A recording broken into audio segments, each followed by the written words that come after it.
आज इस संवाद की जब शुरुआत हुई तब हमने श्रद्धांजलि अर्पित की उन वीरों को जिन्होंने अपने लहू से भारत की सुरक्षा को सींचा है।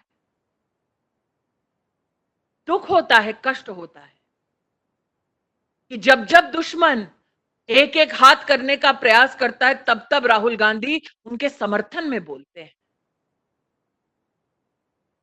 कुछ लोगों का यह मानना है कि हमें एक नागरिक होने के नाते यह अपेक्षा ही नहीं करनी चाहिए कि वो भारत की फोर्सेस के साथ, भारत के साथ खड़े होंगे।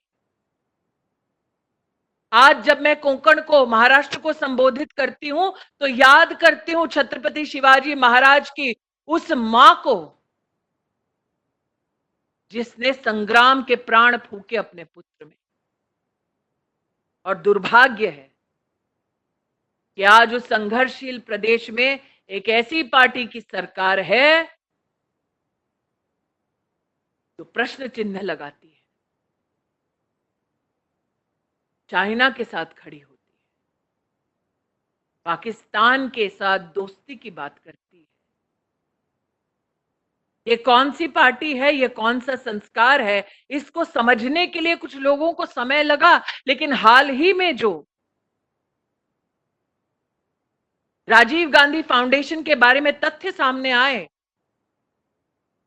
उन्होंने देश के नागरिकों को चौंका दिया, झिंझोड़ कर रख दिया। राजीव गांधी फाउंडेशन के कर्ता धर्ता कौन? 3, सोनिया, राहुल और प्रियंका गांधी। राजीव गांधी फाउंडेशन का कृत्य क्या? चाइना की एम्बेसी से पैसा लेना। राजीव गांधी फाउंडेशन का कृत्य क्या? जो प्रधानमंत्री रिलीफ फंड में देश का नागरिक डोनेशन देता है उससे पैसा निकालकर अपनी फाउंडेशन में दे देना।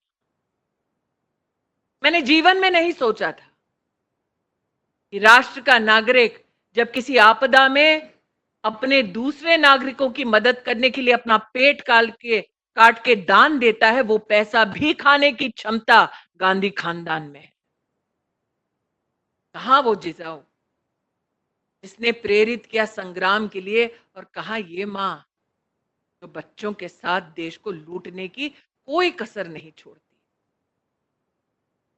और स्तब्ध तो मैं तब रह गई जब राजीव गांधी फाउंडेशन के एक ऐसे तथ्य को मैंने देखा जिसके माध्यम से राष्ट्र को पता चला कि 1991 में मनमोहन सिंह जी जब वित्त मंत्री थे तो उन्होंने घोषणा की बजट में, जिस फाउंडेशन की कर्ता धर्ता सोनिया जी हैं, उसको भारत के बजट से 100 करोड़ रुपया दिया जाएगा। स्तब्ध तो मैं तब थी जब मैंने देखा कि राजीव गांधी फाउंडेशन में न सिर्फ मनमोहन सिंह जी ने वित्त मंत्री होने के नाते 100 करोड़ रुपया देने की घोषणा की, बल्कि साथ ही जब यूपीए की सरकार थी तो 7 मंत्रालयों ने और भारत सरकार के 11 पीएसयूज ने पैसा दिया इस ऐसे फाउंडेशन को जो चलाती सिर्फ सोनिया जी और उनके 2 बच्चे हैं। शायद पॉलिटिकल हफ्ता देने का इससे सुनहरा उदाहरण देश की राजनीति में नहीं देखा गया होगा। क्योंकि मुझे आज भी याद है यूपीए के कार्यकाल में जब प्रधानमंत्री किसको बनाया जाए उसकी चर्चा हो रही थी तो अचानक से मनमोहन सिंह जी का नाम प्रेषित हुआ। इसके पीछे का कारण क्या था?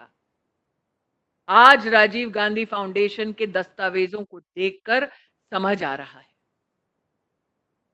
इसलिए आज जितने कार्यकर्ता, जितने नागरिक जुड़े हैं, उनसे कहना चाहती हूं कि जब तक कांग्रेस कल्चर अपनी गिरफ्त में महाराष्ट्र को रखेगा तब तक हमें चैन की सांस नहीं लेना है।